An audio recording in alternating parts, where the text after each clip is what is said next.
Hello student, आप सभी का ग्रामोदय महाविद्यालय के डिजिटल प्लेटफॉर्म पर हार्दिक स्वागत है। हम ग्रोथ यूनिट को स्टार्ट किए थे और आज हम उसमें आगे अर्थमेटिक ग्रोथ क्या होती है, जियोमेट्रिक ग्रोथ क्या होती है, प्लांट टिश्यू जो है, मेरिस्टेमेटिक टिश्यू, परमानेंट टिश्यू, वो क्या क्या होते हैं, उनके बारे में आज हम डिस्कस करते हैं।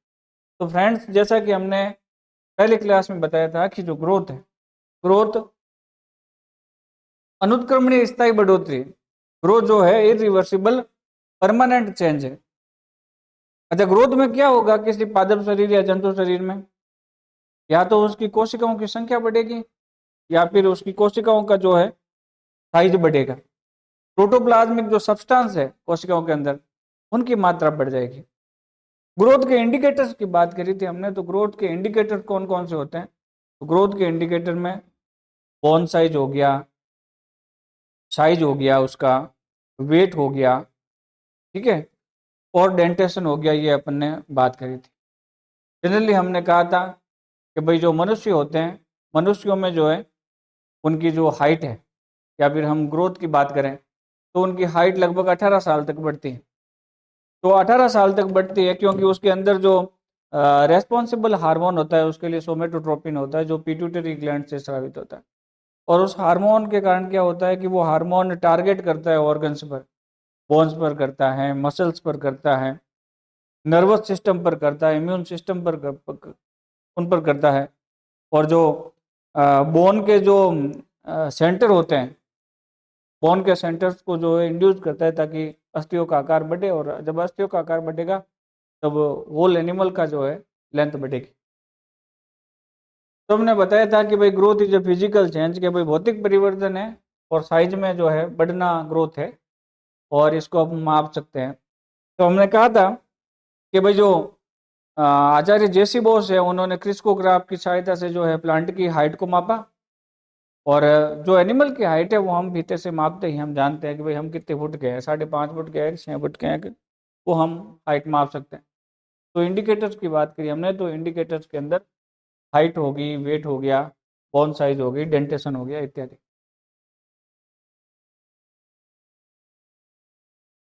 फिर हमने कहा था कि भाई growth is increase in mass of an organism that occurs due to increase in cell size और सेल नंबर। कि भाई जो ग्रोथ है वो भार में भी परिवर्तन है, द्रव्यमान में भी परिवर्तन है। क्योंकि क्या होता है कि भाई जंतु के आकार में परिवर्तन होता है, उसकी कोशिकाओं की संख्या बढ़ती है, उनकी कोशिकाओं का साइज बढ़ता है। Growth refers to increase in mass and size of body or organs.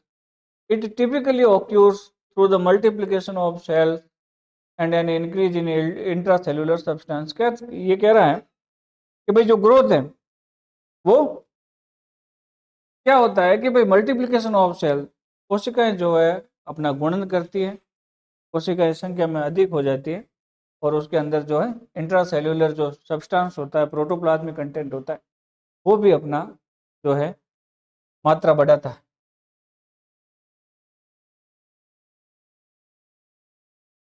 फिर हमने बताया था कि भाई प्राइमरी ग्रोथ क्या होती है। तो प्राइमरी ग्रोथ में हमने कहा कि भाई पौधे की जो है ओवरऑल लंबाई में वृद्धि, ऊपर की ओर तो तने में वृद्धि और नीचे की ओर जड़ों में वृद्धि, ये प्राइमरी ग्रोथ। सेकेंडरी ग्रोथ क्या होता है कि पादप अपने डायमीटर में वृद्धि करता है। तो उसके लिए डायमीटर में वृद्धि करने के लिए क्या होता है कि उसमें कॉर्क कैम्बियम और वेस्कुलर कैम्बियम बनती है लेटरल मेरिस्टेम के कारण, तो वो फिर अपने डायमीटर या चौड़ाई में वृद्धि करता है। वेजिटेटिव ग्रोथ और रिप्रोडक्टिव ग्रोथ, तो वेजिटेटिव ग्रोथ में क्या होता है कि पादप में जो है जड़, तना, पत्तियां जो है इनका निर्माण होता है पहले, और रिप्रोडक्टिव ग्रोथ ये फूल, फल, बीज इत्यादि का निर्माण जो है रिप्रोडक्टिव ग्रोथ के अंदर इंक्लूड किया जाता है। फिर कि भाई जो ग्रोथ ऑफ द प्लांट है वो जो है 3 फेजेज में जो है ये क्लासिफाई किया जाता है। कि भाई पहला जो है फॉर्मेटिव फेज, फिर cell differentiation and cell enlargement, फिर सेल मैच्योरेशन। तो फॉर्मेटिव फेज ये प्रारंभिक अवस्था है और शुरुआती अवस्था है। सेल डिफरेंशिएशन में क्या होगा कि भाई कोशिकाएं जो है किसी पर्टिकुलर काम को करने के लिए मॉडिफाई हो जाएगी, किसी एक काम को करने के लिए जो है वो अपने अंदर चेंजेस लाती है। कोशिकाएं इनलार्जमेंट, सेल इनलार्जमेंट, तो सेल इनलार्जमेंट का मतलब है कोशिका जो है कुछ प्रोटीन्स के द्वारा जो है अपने सेल वॉल को एक्सपांड करती है, तो उनको एक्सपांड करके जो है अपना आकार बढ़ा देती है। सेल मैच्योरेशन, ये सब काम करके जो है सेल मैच्योर हो जाती है। जैसे पहले उसने अपना विभाजन किया था सेल ने, फिर वो किसी काम को करने के लिए मॉडिफाई हुई थी, फिर वो बड़ी हुई, अब वो जो है किसी पर्टिकुलर टिश्यू या ऑर्गन का जो है हिस्सा।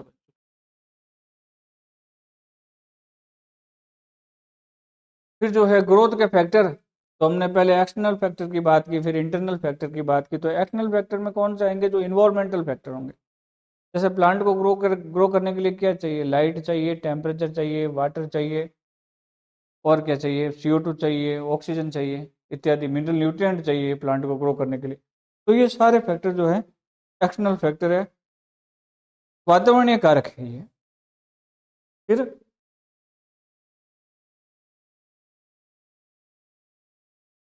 फिर आते हैं इंटरनल फैक्टर। तो इंटरनल फैक्टर कौन कौन से हो गए? इंटरनल फैक्टर होंगे, यदि हम पादप की बात करें तो प्लांट ग्रोथ रेगुलेटर, पादप की वृद्धि को नियंत्रित करने वाले सब्सटेंस। तो प्लांट ग्रोथ रेगुलेटर को फाइटो हार्मोन भी कहते हैं, प्लांट हार्मोन भी कहते हैं। ऑक्सिन, साइटोकाइनिन, जिब्रेलिन इत्यादि जो है पादप में पाए जाने वाले ऑक्सिन, साइटोकाइनिन, जिब्रेलिन, इथाइलिन और एब्सिसिक एसिड जो है प्लांट ग्रोथ रेगुलेटर होता है। और एनिमल और जो ह्यूमन की ग्रोथ को रेगुलेट करने वाला जो हार्मोन होता है वो सोमेटोट्रोपिन होता है।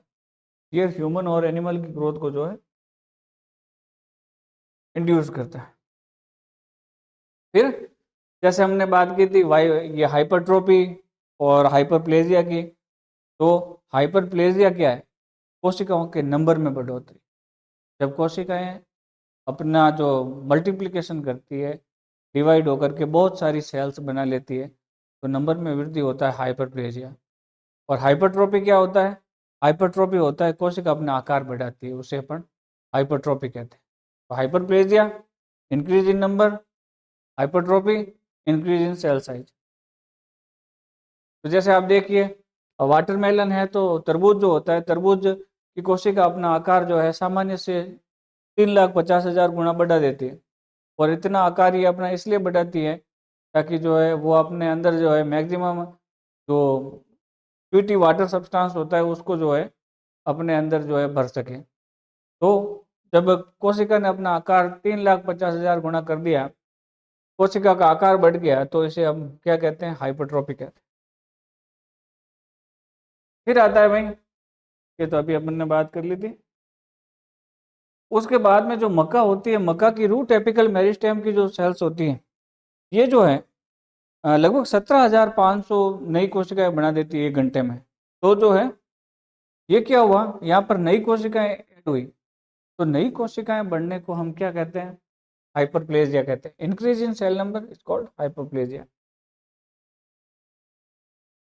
फिर प्लांट ग्रोथ होती है लोकेलाइज्ड और इनडिटर्मिनेट, मतलब पादप की वृद्धि लोकेलाइज्ड या स्थानिक होती है। स्थानिक या लोकेलाइज्ड से मतलब है कि भाई एक पर्टिकुलर रीजन में होगी। रूट के अंदर सूट एपिकल मेरिस्टेम होगा जो तने के ऊपर की ओर लंबाई बढ़ेगा। रूट के अंदर रूट एपिकल मेरिस्टेम होगा जो जड़ की जो है गुरुत्वाकर्षण बल के अनुरूप जो है नीचे की ओर अपनी लंबाई बढ़वाएगा। और जो पादप के तने में लेटरल मेरिस्टेम पाए जाते हैं वो पादप के डायमीटर में जो है वृद्धि कराएंगे। तो लोकलाइज्ड वृद्धि होती है पादपों में और इनडिटर्मिनेट होती है। ये जो भी पादपों में वृद्धि होती है ये उसके पादप के पूरे जीवन काल तक चलती रहती है। यदि पादप 500 साल का है तो 499 साल का है तब भी उसमें उसका आकार बढ़ रहा होगा कहीं ना कहीं से। जंतुओं में वृद्धि अनलोकलाइज्ड, डिफ्यूज या डिटर्मिनेट होती है। कि भाई जंतुओं में जो है डिफ्यूज टाइप की वृद्धि होती है, सब जगह से वो है समान अनुपात में, या फिर हम कहें कि थोड़ा थोड़ा बढ़ता रहता है, कोई निश्चित जो है सेंटर नहीं होते जहाँ से वो बढ़ता है। और डिटर्मिनेट होती है, एक निश्चित आयु के पश्चात में जो है जंतुओं में वृद्धि रुक जाती है। 18 साल के पश्चात सामान्यतः मनुष्यों में वृद्धि नहीं होती, चाहे बोले कितना भी कॉम्प्लेन पिला दो। फिर है क्रिस्कोग्राफ। क्रिस्कोग्राफ जो है उसकी खोज जो है उसको बनाया था आचार्य जेसी बोस ने। और यहाँ पर नीचे लिख रखा है कि भाई जो भुट्टे का जो बाल होता है, भुट्टे के जो रेशे होते हैं, उन रेशों की जो लंबाई होती है वो लगभग 30 सेंटीमीटर होती है। फिर वही चीज के भाई जो जंतु में है सोमेटोट्रोपिन नाम का हार्मोन पाया जाता है जो पिट्यूटरी ग्लैंड से स्रावित होता है, और ये पिट्यूटरी ग्लैंड के जो है सोमेटोट्रोप और मेमस सोमेटोट्रोप जो है इन सेल से स्रावित होता है। टारगेट ऑर्गन कौन कौन से होते हैं इसमें? टारगेट करता है ये बोन सेल पर, मसल सेल पर, नर्वस सिस्टम सेल पर और इम्यून सिस्टम सेल पर ये टारगेट करता है। फिर ये अभी अपन ने बात करी थी कि भाई ग्रोथ क्या है? Growth is reversible permanent increment है। Growth is a fundamental character of living being, कि भाई जो कोई भी जो जीवित जीव है उसका जो है मूलभूत जो गुण है वो जो है ग्रोथ है। अच्छा, फिर देखिए आप यहाँ पर ये देख पा रहे होंगे आप,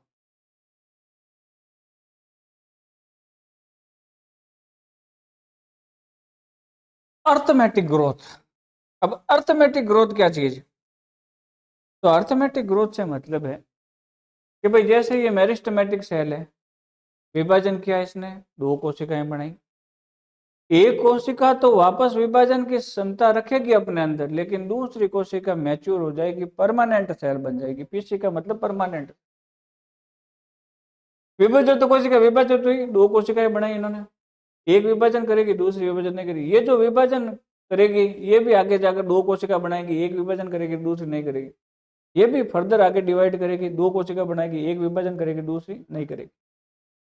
तो जो है अर्थमेटिक ग्रोथ में क्या होता है कि हर बार केवल एक कोशिका ही विभाजित करती है। तो देखो जैसे एक से दो, दो से तीन, तीन से चार, तो एक कोशिका से चार विभाजित कोशिका बढ़ने के लिए कितने विभाजन हुए? एक, दो और तीन। तो एक विभाजित कोशिका से चार विभाजित कोशिका बढ़ने के लिए कितनी बार विभाजन हुआ? चार बार। यहाँ पर देखिए आप, एक से दो, दो से तीन, तीन से चार। भाई जैसे क्वेश्चन आ जाए कि एक विभाजित कोशिका से 512 कोशिकाएं बनाने के लिए कितने विभाजन करवाने पड़ेंगे? तो आंसर है 511। 511 कैसे?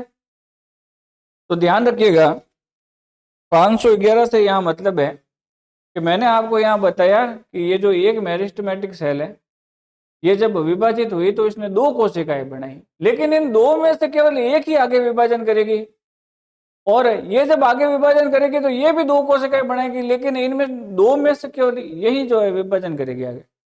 ये भी जब विभाजन करेगी तब दो बनाएगी, लेकिन आगे विभाजन यही करेगी। तो इस एक कोशिका से ये चार कोशिका बनाने के लिए विभाजन कितने हुए? एक, दो और ये तीन जो है, तीन जो है विभाजन हुए टोटल। फिर देखिए आप इसमें, तो यहाँ पर एक से दो, दो से तीन, तीन से चार, चार से पाँच, पाँच से छः, और ये टोटल जो है 512 करवाने के लिए 511 जो है टोटल विभाजन कैरी हो। फिर आती है जियोमेट्रिक ग्रोथ। तो जियोमेट्रिक ग्रोथ से जो है क्या मतलब है? जियोमेट्रिक ग्रोथ से मतलब है कि भाई जो कोशिका जब विभाजित होगी तो हर बार दो सेल बनेगी, एक से दो, दो से चार, चार से आठ, आठ से जो है 16, 16 से 32, 32 से 64, 64 से 128, 128 से जो है अपने ये 256 और 256 से 512। तो इस प्रकार जो है कोशिकाएं बनती है। तो अब देखो ये जो जियोमेट्रिक ग्रोथ जो है, अब इसमें यदि ऐसा पूछ ले कि एक कोशिका से 512 कोशिका बनाने के लिए कितने विभाजन कैरी होंगे, तो आंसर होगा तो 9 जो है ये इतने विभाजन होंगे यहाँ पर। तो अर्थमेटिक ग्रोथ और जियोमेट्रिक ग्रोथ में अंतर क्या हो गया? अर्थमेटिक ग्रोथ और जियोमेट्रिक ग्रोथ में अंतर हो गया कि भाई जो अर्थमेटिक ग्रोथ होगी उसमें हर बार केवल एक कोशिका ही बनेगी और दूसरी कोशिका परमानेंट सेल में कन्वर्ट हो जाएगी। लेकिन जो जियोमेट्रिक ग्रोथ है उसमें हर बार जस्ट डबल जो है सेल्स बनेगी, एक से दो, दो से चार, चार से आठ, आठ से 16, 16 से 32, 32 से 64, 64 से 128, 128 से 256 और 256 से 512। इसलिए यदि क्वेश्चन आ जाए कि एक विभाजित कोशिका से, एक विभाजित कोशिका से यदि अपन कहते हैं कि भाई 4 विभजोत कोशिका बनानी हो तो कितने विभाजन, जस्ट 4 से 1 कम 3 विभाजन। लेकिन यदि यही कह दें कि एक कोशिका से 4 कोशिका बनाने के लिए कितने विभाजन लगेंगे, तो 1 से 2, 2 से 4, तो सिर्फ 2 विभाजन जियोमेट्रिक ग्रोथ में। जियोमेट्रिक ग्रोथ में सिर्फ जो है वो जियोमेट्रिक ग्रोथ में क्या होगा, जस्ट डबल हो जाती है कोशिकाओं की जो नंबर होती, तो इसलिए थोड़ा ध्यान रखिएगा इसमें। अच्छा, आप देखिए फेजेज ऑफ ग्रोथ, तो वृद्धि की जो प्रावस्था है वो कौन कौन सी है। वृद्धि की प्रावस्थाओं में पहली है मेरिस्टेमेटिक फेज, दूसरी इलोंगेशन फेज, फिर है मैचुरेशन फेज। तो अब पहले इसमें मेरिस्टेमेटिक फेज में क्या होगा, ये जो इनकी जो कोशिकाएं होगी मेरिस्टेम वाली, ये शीर्ष तथा जड़ शीर्ष के अंदर उपस्थित रहेगी। शूट एपेक्स तथा रूट एपेक्स के अंदर मेरिस्टेमेटिक सेल्स जो है प्रेजेंट रहेगी। इन कोशिकाओं का जो प्रोटोप्लाज्म होगा वो सघन होगा, डेंस होगा, तथा इनका जो केंद्रक होगा वो बड़ा होगा। इन कोशिकाओं का प्रोटोप्लाज्म जो है वो सघन होगा और इनका जो केंद्रक होगा वो बड़ा होगा। आगे इनकी जो सेल वॉल होगी, ये जो इनके सेल वॉल है, सेल वॉल थिन होगी, भाई पतली होगी कोशिका भित्ति। फिर आगे हम बात करते हैं इलोंगेशन फेज। तो इलोंगेशन फेज में क्या होगा, इनकी सेल्स में क्या होगा, वैक्यूल जो है बड़ी हो जाएगी। इलोंगेशन फेज में क्या होगा, वैक्यूल्स जो है ये बड़ी हो जाती है। फिर और cells gain its large size, कोशिका जो है अपना आकार जो है बढ़ा लेती है अधिकतम। फिर मैचुरेशन फेज के अंदर क्या होगा, मैचुरेशन फेज में कोशिका का प्रोटोप्लाज्म जो है रूपांतरित हो जाएगा, मॉडिफाई हो जाएगा, और सेल्स अपना मैक्सिमम जो है साइज जो है गेन कर लेती है, प्राप्त कर लेती है। अच्छा, ये देखिए फिर इसमें अर्थमेटिक ग्रोथ और जो जियोमेट्रिक ग्रोथ है उसके ग्राफ। तो ग्रोथ रेट इकाई समय में जो है हुई वृद्धि को जो है वृद्धि दर या ग्रोथ रेट कहते हैं। इकाई समय में जो वृद्धि होती है उसे वृद्धि दर कहते हैं। अब देखिए आप अर्थमेटिक ग्रोथ में क्या होता है कि भाई 1 से 2, 2 से 3, 3 से 4, 4 से 5 इस प्रकार से बढ़ती है, तो ये सीधा आएगा अर्थमेटिक ग्रोथ का ग्राफ। अर्थमेटिक ग्रोथ का ग्राफ जो है सीधा आता है, जबकि जियोमेट्रिक ग्रोथ का जो ग्राफ आएगा ये सिग्मोइड टाइप आएगा। जियोमेट्रिक ग्रोथ का जो ग्राफ आएगा ये सिग्मोइड टाइप जो है ग्राफ आएगा, सिग्मोइड टाइप ग्राफ आएगा। और ये जो है स्ट्रेट, ये ग्राफ जो होगा ये स्ट्रेट होगा ग्राफ।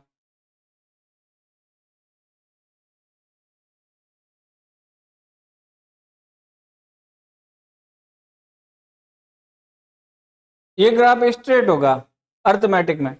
तो अर्थमेटिक में मैंने आपको बताया कि 1 से 2, 2 से 3, 3 से 4, 4 से 5, 5 से जो है 6, 6 से 7, 7 से 8 इस प्रकार जो है सेल्स बनेगी। क्योंकि हर बार एक तो बनती है मेरिस्टेमेटिक सेल और दूसरी बनती है परमानेंट सेल। तो ये इसमें विभाजन कितने हुए, 1, 2, 3, 4, 5, 6 और 7। तो एक विभजोत कोशिका से 8 विभजोत कोशिका बनाने के लिए टोटल विभाजन कितने होंगे अर्थमेटिक ग्रोथ में, तो ये होंगे 7। और इधर ये देखो, ये तो हो गया स्ट्रेट हो गया, लेकिन ये जो है ये पहले चलेगा धीमा, जिसे कहेंगे अपन लैग फेज। फिर ये एकदम तेजी से बढ़ेगा, जिसे लॉग या एक्सपोनेंशियल फेज कहेंगे, लॉग या एक्सपोनेंशियल फेज कहेंगे। और फिर यहाँ पर ये धीमा हो जाता है, जिसे स्टेशनरी फेज कहेंगे। ठीक है, जिसे स्टेशनरी फेज कहेंगे। अच्छा, अब देखिए इसमें तो जियोमेट्रिक ग्रोथ में क्या था, जियोमेट्रिक ग्रोथ में 1 से 2, 2 से 4, 4 से 8, 8 से 16, 16 से 32, 32 से 64, 64 से 128, 128 से 256, 256 से 512, और फिर इस प्रकार से जो है विभाजन होंगे, जस्ट डबल होगी। तो यहाँ पर जैसे ये 1 2 3 4 5 6 7 8 और 9, तो जियोमेट्रिक ग्रोथ में एक कोशिका से 512 कोशिकाएं प्राप्त करने के लिए टोटल विभाजन कितने होंगे? 9 विभाजन होंगे। तो स्टूडेंट आज के लिए इतना ही, बाकी नेक्स्ट टॉपिक हम अगली क्लास में करेंगे। Thank you very much.